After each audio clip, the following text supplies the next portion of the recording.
If you've ever thought your parents were weird, today's episode is just for you. Hi, it's Barry Phillips with 10-Minute Torah, day 1 of Naso. And this is about census, or lift up the head, the count.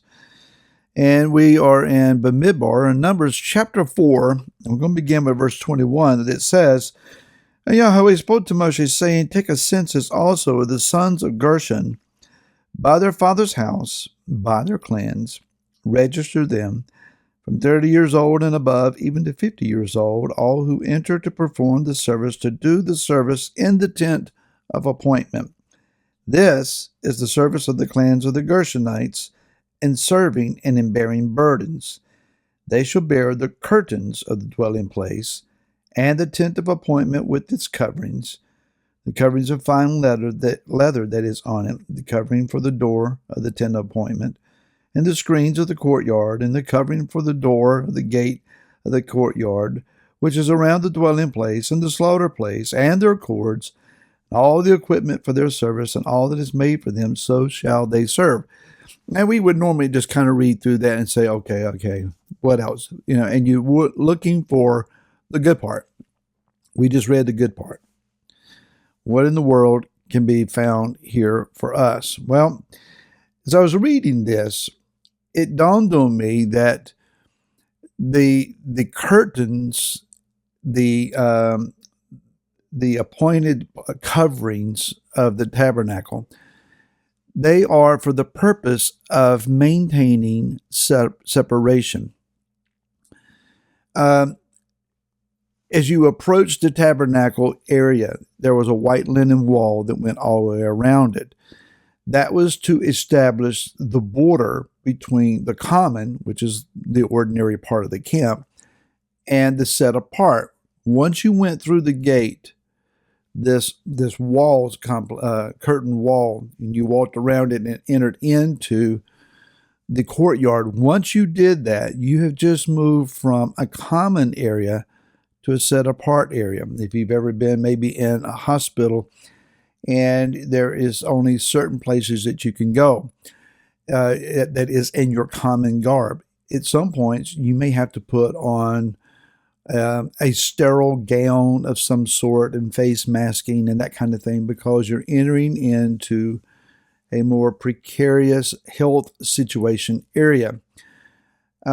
A sterile environment. You would expect that if you have to, unfortunately, some of you have, go into an operating room, that you want a sterile environment. You don't want anything kind of floating around there that could penetrate the defense systems of your body.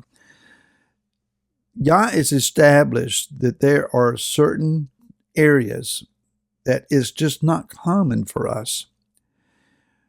Americans really don't understand, well, I'm free to go wherever I want to go. Well, even in our culture, if you enter into a courthouse, you have to go through a metal detector. And if you've forgotten, carried your pocket knife in or some other metal something, you have to turn around and take it back to your vehicle. You're just not permitted to go beyond a certain boundary. So these walls, these curtains, these coverings are for the purpose of establishing boundaries. Another twist on this, or another way to look at this, is the idea of propriety.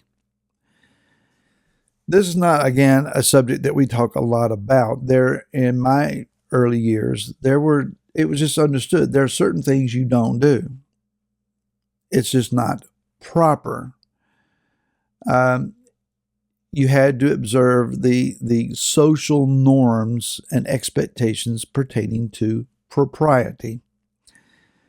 It is indeed cultural. It is indeed at times religious. When I was much younger, a woman would never go to our church, never attend our church, wearing anything other than a dress, skirt and blouse. For a woman to wear slacks or some sort of pants was just, oh my, can't believe that they did that. And in the very early years, someone wearing jewelry on finger rings other than the wedding band, it was just not done. Well, social norms and even religious tendencies and observances have changed somewhat over the years. And now that same place, that same congregation, the last time I was there, I think it was the last time I was there was a young lady up on the platform wearing jeans, and it was not only jeans, but it was the style that had the slits and the holes in them. I don't get that thing, but nevertheless, that's the style, and okay. From the shift of propriety from what it was decades ago to what it is now is mind-boggling. And that young lady, that was helping to lead worship, she probably had never heard that there were restrictions. I mean, it's just not in her age group or her information. Yah's proprieties, however, never change. If he says this is not to be done in the Torah, thousands of years old, it's not to be done today, thousands of years later. Yah's set-apartness never changes. It's always going to be the same. The Gershonites were privileged, not just assigned or given the duty of, but they were privileged to come in and take down the curtain walls and to remove the inner curtains and tapestries that were over top of the tabernacle that protected and guarded it. It was their job, once they were taken down, perhaps folded and put into a means of transportation, that they would carry it to the next site wherever the cloud would move. Which leads to an interesting thought.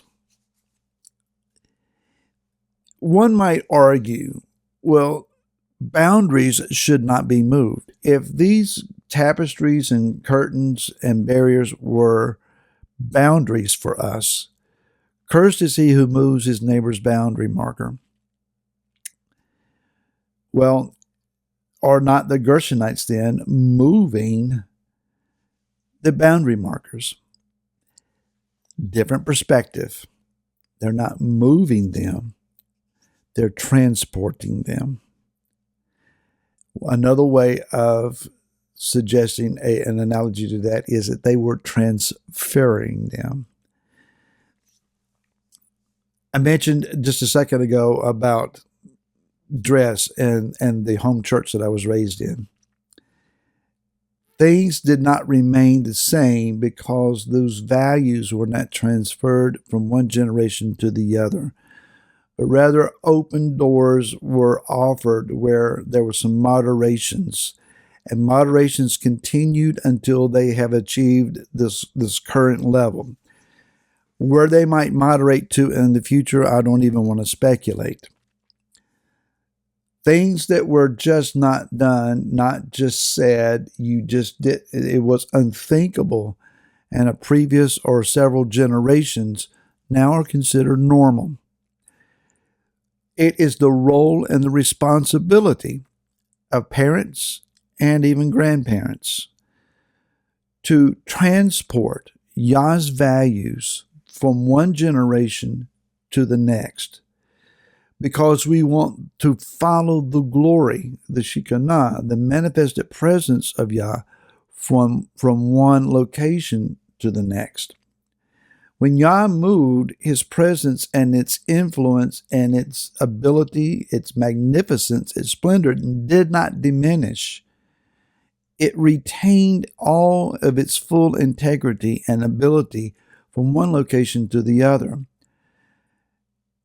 It's sad to understand that what was experienced in power and glory and presence in previous years somehow has diminished now. Is that because we're wearing jeans on stage? No, I don't think so. But it is the mindset, considering those things that are what we call holy and set apart. So if something is set apart, it's always set apart. It is up to us then to transport that, like the Gershonites, with privilege to another generation and their generations, and do it with the heart and the compassion and the integrity of Yeshua. We got a difficult task, but hey, our parents survived and we can too. And I'll see you again tomorrow. Until then, shalom.